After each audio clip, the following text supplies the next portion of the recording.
ನಮಸ್ತೆ, ನಾನು ಶೆಫ್ ಸದ್ಯ. ಇವತ್ತು ಮತ್ತೊಂದು ರೆಸಿಪಿ ಒಂದಿಗೆ ನಾನು ನಿಮ್ಮೊಟ್ಟಿಗೆ ಬಂದಿದ್ದೀನಿ. 1 kg ಕೋವಾ, 3 kg ಸಕ್ಕರೆ, 100 gram paneer, half teaspoon ಚಿಟ್ಕಿ baking soda, 100 gram maida, 1.5 litre ನೀರು, ಕಾರ್ನ್ಫ್ಲವರ್.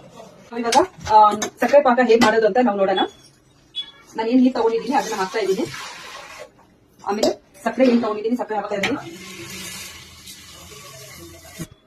ಸ್ವಲ್ಪ ಏಲಕ್ಕಿ ಹಾಕಿ. ಸೊ ಇದು ಹಾಕ್ತಾ ಇಲ್ಲಿ ನಾವು ಇವಾಗ ಇದನ್ನ ಹೇಗೆ ಮಿಕ್ಸ್ ಮಾಡೋದು ಅಂತ ನಾವು ನೋಡ್ಕೊಳ್ಳೋಣ.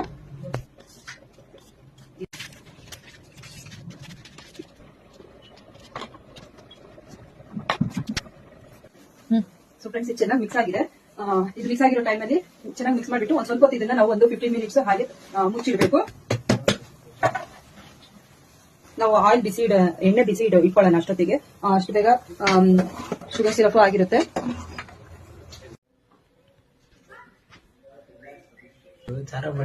ಜಾಮೂನು